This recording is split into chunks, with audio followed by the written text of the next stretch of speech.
काय झालं सिस्टर? ती अबॉर्शन वाली पेशंट मेली डॉक्टर. व्हॉट? असं कोणतं संकट ओढवलंय तुमच्यावर?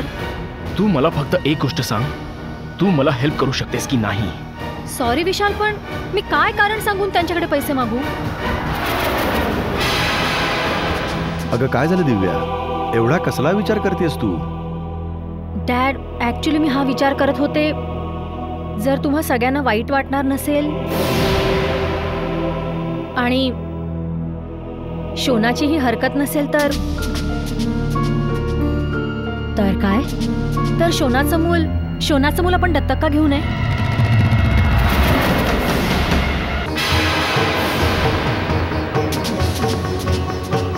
शोनाचं मूल आपण दत्तक का घेऊ नये?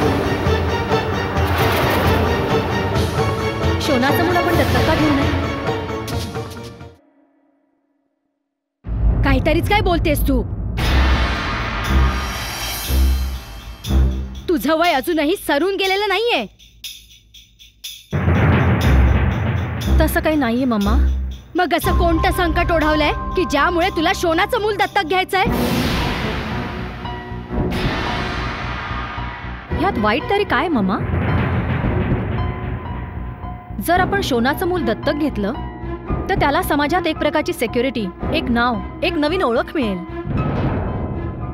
जे आपण शोनासाठी करतोय ते तुझ्या समाजसेवेसाठी पुरेसं नाहीये का? हे सगळं मी माझ्यासाठी किंवा माझ्या समाजसेवेसाठी करत नाहीये. मग कशासाठी करतेस हे तू?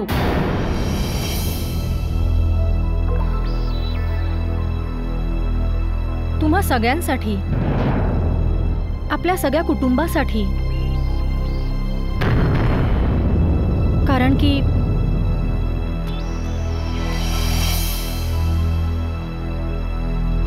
कारण की विशाल, तुम्ही सांगा ना. नाही दिव्या, तू स्वतः सांग ना. त्याचं असं आहे की मी आता पुन्हा कधीही आई होऊ शकणार नाही.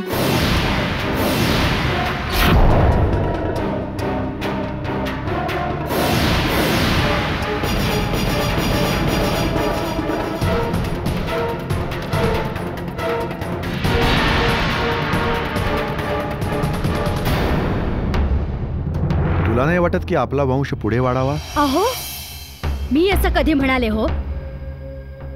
अहो, जगात अशी कोणती आई असेल जिला तिच्या मुलाचा वंश पुढे जाऊ नये असं वाटत असेल? पण वंश आपल्या मुलांमुळे वाढतो, परक्यांमुळे नाही. तू हे का विसरतेस की दिव्या आता पुन्हा आई होऊ शकणार नाही?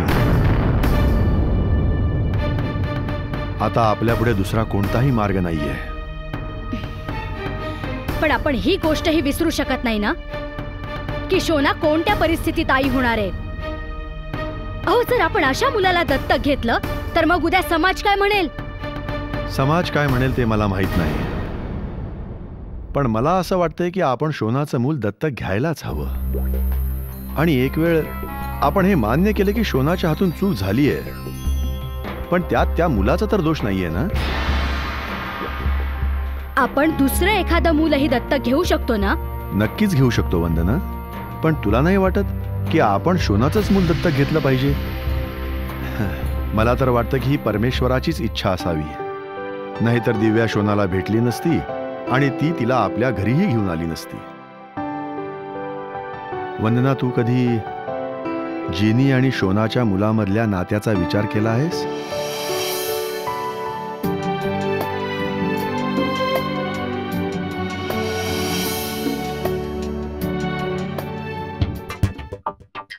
तू पूर्वीही या केसवर काम केलंस, तर मग आपण तिथूनच सुरुवात करूया. रुपल राजवंशी एक फार चतुर बाई आहे. ती एकदा चूक करून बसली आहे, दुसऱ्यांदा तसं करणार नाही. पण मग काय करायचं? आपण या प्लॅनवर आता नव्याने काम केलं पाहिजे. हो, पण प्लॅन सुरू व्हायच्या आधी आपल्याकडे कमीत कमी एक क्लू तरी असायला हवा. एक मार्ग आहे, जो आहे एक माणूस.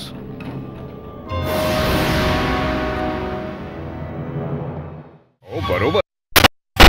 दुनियेत नासिर बेचेन अशी एक आसामी आहे ज्याच्या गॅरंटीवर आजतागायत कोणी शंका घेतली नाहीये. हा, एक वेळ महागड्या गाडीचं इंजिन फेल होऊ शकतं, पण या नासिर बेचेनने दिलेलं औषध कधीच फेल होऊ शकणार नाही. हो, एकदा का हा नासिर बेचेन बोलला की मुलगा होणार, तर मग मुलगाच होणार. व्हायलाच हवा हो डॉक्टर साहेब. आधीच मी फार वैतागलोय. 6 पोरी आहेत, आता पोरगाच व्हायला पाहिजे. अरे हे काय बोलताय तुम्ही?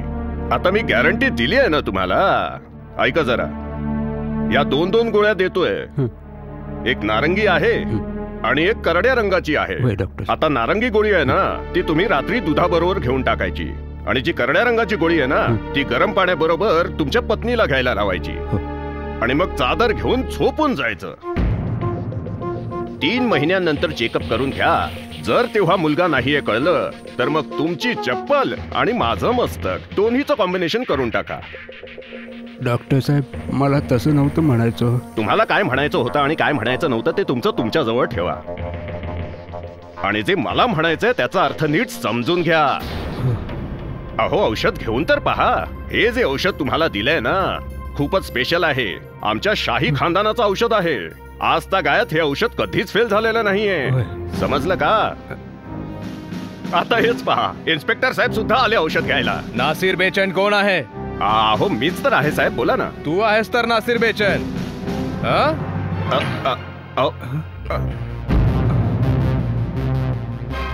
काय करताय इन्स्पेक्टर साहेब? अहो, तुमचं देणं तर मी तुम्हाला टाइम टू टाइम पाठवतो ना. अरे, तुझं देणं घेणं गेलं खड्ड्यात. तू चाल माझ्यासोबत. अहो, कॉलर तर सोडा ना जरा. काय करताय तुम्ही? जरा जास्तच अपमान करताय माझा. अरे जावेद, जरा तू यांच्याकडे लक्ष दे. मी आलोच जाऊन. हो, तो देईल लक्ष. तू चाल. हो, चला ना, चला. घाबरतो काय? काय प्रकार आहे? बसा तुम्ही.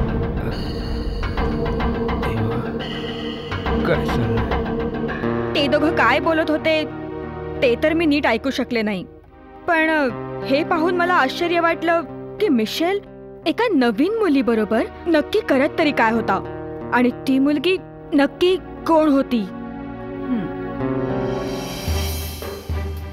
मला या गोष्टीत अजिबात रस नाही की तो एका नवीन मुलीबरोबर होता, कारण आत्ता मला त्या नव्या मुलीपेक्षा मिशेलमध्ये जास्त रस आहे की जो साप मी चिरडून टाकला होता तो पुन्हा फणा तर उगारत नाहीये ना. असं असू शकतं मॅम की मिशेल पुन्हा ऍक्टिव्ह झाला असेल आणि त्याची शोनाला सोडून एक नवं आयुष्य जगायची इच्छा असेल.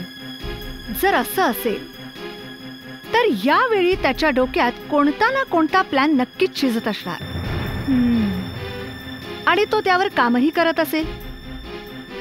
आपण जरा सावध राहायला हवं. Good work. Thank you. You can leave now. Okay.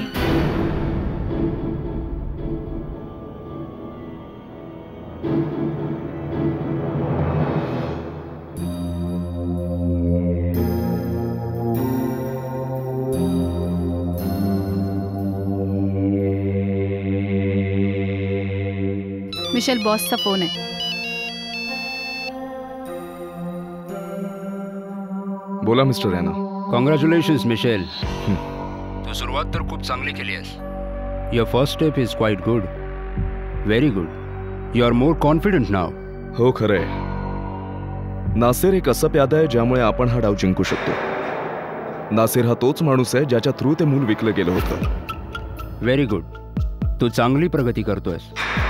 मला माहिती आहे की तू खूप हुशार आहेस, पण लक्षात असू दे की ह्या मिशनच्या प्रत्येक क्षणाची खबर मला असायला हवी. Is that clear? ठीक आहे. आणि हो, जर तुला पैशांची गरज भासली तर मिस गुलेरियाकडून घे.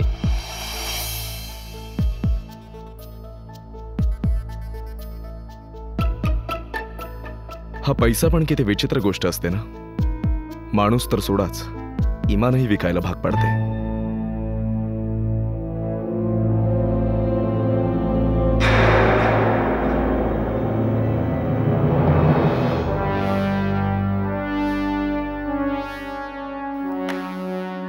हे घे पाणी पी.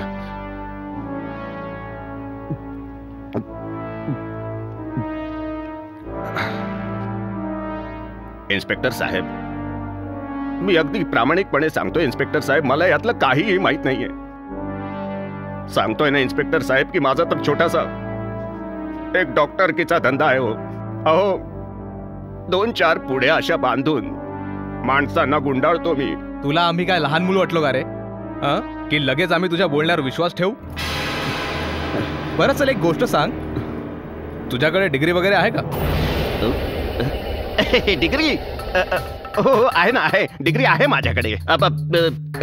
बिहार मधून PMCU ची डिग्री घेतली आहे. केवढ्याला घेतली होती? काय? अरे मूर्खा, किती रुपयाला विकत घेतली होतीस? मला तुमचं म्हणणं काही कळलं नाही हुजूर. तुझ्याशी मराठीमध्ये बोलतोय ना रे, आणि तुला मराठी समजत नाही? मला वाटतं आता जरा तुझ्याशी इंग्रजीमध्येच बोलावं लागेल. हे बघ नासिर, एक तर तू सगळं काही खरं खरं सांगून टाक, नाहीतर कायद्याच्या पुस्तकामध्ये जेवढी कलम लिहिली आहेत ना ती सगळी लावून मी तुला आत टाकून देईन. अर्ध्याहून जास्त कलम तर तुला तोंडपाठ होतील बघ.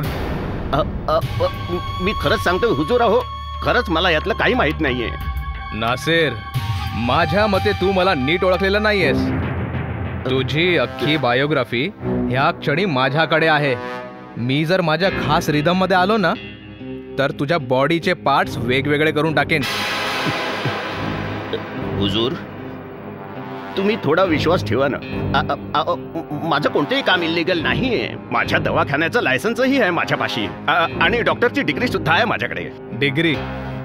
डिग्री तर आमच्याकडे सुद्धा आहे. 3rd डिग्री दाखवू का?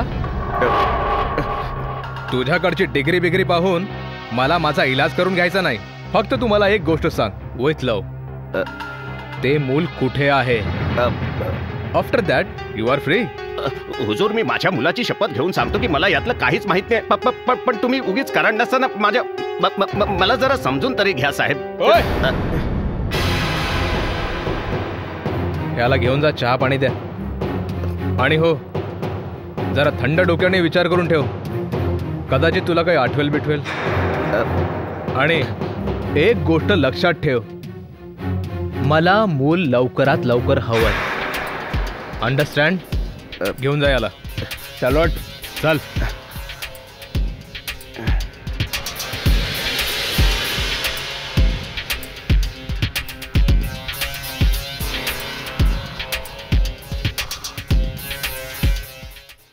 शोना आंटी, मला आता हे बाळ लवकर पाहिजे. ते का बरं? मला आता एकटीला नाही खेळायचंय. किती दिवस या खेळण्यांची खेळायचं मी.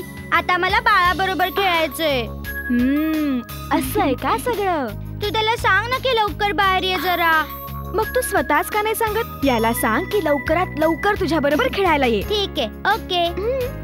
ए चिंटू राक्षस, लवकरात लवकर बाहेर ये. मला ना तुझ्याशी खूप खूप खेळायचंय. मग काय म्हणाला बाळ? म्हणत होता की जरा आणखी थोडी वाट बघावी लागेल, थोडा आणखी वेळ लागेल. वेळ लागेल? हा लबाड, फार मस्तीखोर झालीस तू. माझं बछड.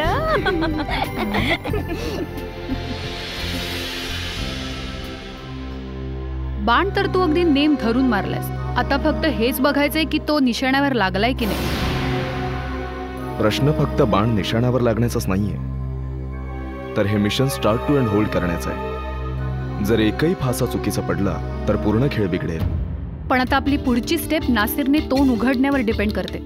आणि हे गरजेचं नाही ना की तो अगदी कच्चा असावा जेणेकरून सगळं सांगेल. ठाऊक आहे की तो असा सहजासहजी तोंड उघडणार नाही. म्हणूनच तर पोलिसांचा फंडा यूज केलाय.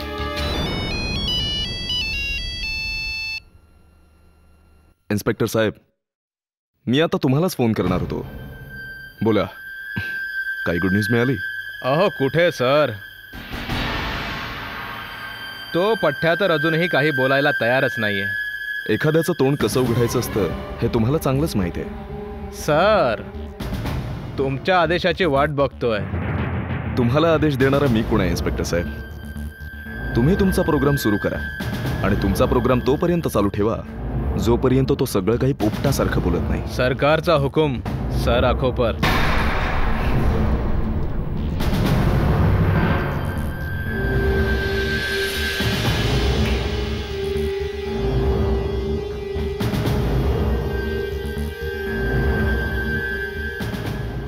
आलेले माझे बाळ छान छान कपडे घालणार, तयार होणार, मम्मीशी गप्पा मारणार. हो ना, हो ना? अरे भाई, काय गप्पा चालल्यात तुम्हा दोघा मायलेकांमध्ये? तुमचं बाळ तुमची शिकायत करत होतं. शिकायत? अरे भाई, का बरं तक्रार करतायत तुमचे साहेबजादे? तुमचे साहेबजादे तक्रार करतायत की त्यांचं बारसं अजून झालं नाहीये. कधी चिंटू, मिंटू, अक्रम, कुणास ठाऊक कोणकोणत्या नावाने सगळे माझ्या बाळाला हाक मारतात. माझं बाळ कन्फ्यूज होऊन जातं ना. 3 महिन्याचं झालंय आता, अजूनही कोणी त्याचं नाव नाही ठेवलं. ओह ओह, तू तर उगाचच रागवत असतेस बरं का सबा. मी तर मौलवी साहेबांकडेच गेलो होतो. त्यांना जाऊन गुजारिश केली आहे की जरा एखादा शुभदिन काढा आणि बारसं करून टाका. अच्छा, कोणती तारीख तय केली मौलवी साहेबांनी? मौलवी साहेब आता येणारच आहे. तू त्यांच्याशी बोलून सगळं ठरवून टाक. ठीक आहे, ठीक आहे. आता बडबड बंद करा. आणि हो, अम्मी अब्बूंनाही फोन करा, म्हणजे ते वेळेवर पोहोचतील. आणि तुमच्या मोठ्या भाईजानलाही कळवा, कारण ते तर लेट लतीफ आहेत ना, अगदी तुमच्यासारखे. हो ना बाळा? जो हुकुम मेरी जान. जरा मौलवी साहेबांना येऊ तर दे जाने मन. बस बस, पुरे झालं आता. मस्का मारणं तर कोणी तुमच्याकडून शिकावं. आणि मन जिंकणं? मन जिंकणं तर तुझ्याकडून शिकावं. ओहो, आता जा बघू तुम्ही. अरे भाई, ठीक आहे, ठीक आहे, जातो आम्ही इथून. तसं तर तुझ्यापासून दूर जावंसं वाटत नाहीये. आता जा बघू प्लीज. Okay okay.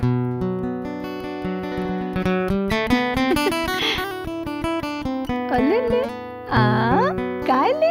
पाटील. हा सर. नासिरला घेऊन या. चल.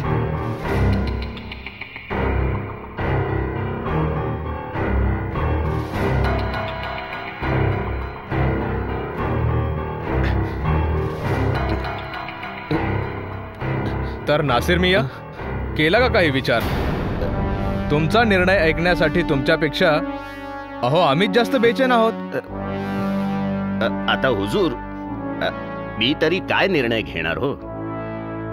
आता मला काही माहीतच नाहीये, तर मी तुम्हाला काय सांगणार आणि तुम्ही काय ऐकणार हो? नासिर मिया, एक गोष्ट सांगा, हवेत उडणारं विमान कसं बनतं? टेक्नॉलॉजीने. Very good. तुमचं जनरल नॉलेज खूप छान आहे. मेकॅनिकल टेक्नॉलॉजीने. पण नासिर मिया, आमच्याकडे तर विमान फिजिकल टेक्नॉलॉजीने बनतं, कळलं? आणि आता आम्ही तुमचं विमान करणार आहोत. पाटील, हो, यांचं विमान बनवण्याची तयारी करा. हो सर. जा, घेऊन जा याला. हो हुजूर. चल.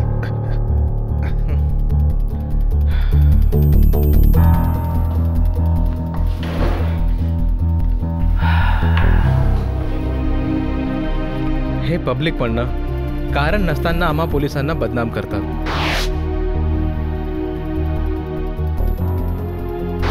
ह्यांना असं वाटतं की आम्ही कोणाशी व्यवस्थित वागूच शकत नाही. अरे, आणखी किती व्यवस्थित वागायचं आम्ही?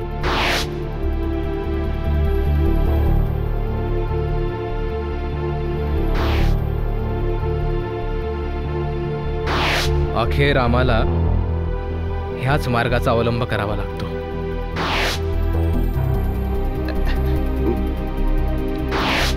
काय करायचं? काम तर करावंच लागतं ना. खूपच लकी आहात नासिर मिया. ते कसं काय? टॉर्चर रूमचं उद्घाटन तुमच्या हाताने होणार आहे. तुम्ही आता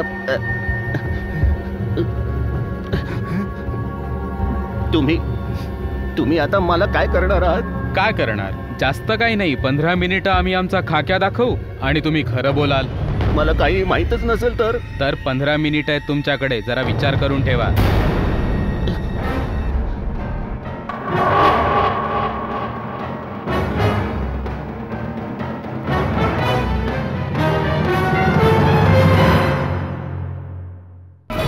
इन्स्पेक्टर साहेब आठवलं, हो आठवलं इन्स्पेक्टर साहेब, खरोखरच आठवलं, 100% आठवलं. ते मूल मी चोरलं होतं साहेब. पण या दुनियेतला कोणताही कायदा एका आईला तिच्या बाळापासून जुदा नाही करू शकत. हो, ते सगळं ठीक आहे. तुम्ही ठाण्यात येऊन सिद्ध करून दाखवा की हे मूल तुमचंच आहे आणि घेऊन जा. आपण अजूनही हे सिद्ध करू शकलो नाहीये की ते मूल आस्था अनाथाश्रमातून चोरलंय. त्यासाठी खानची बाईट आपल्याला उपयोगी पडेल. त्यात त्याने असं सांगितलंय की त्यानेच ते मूल तिथून चोरायला लावलं होतं. हे तुझ्या बाळाची रक्षा करेल.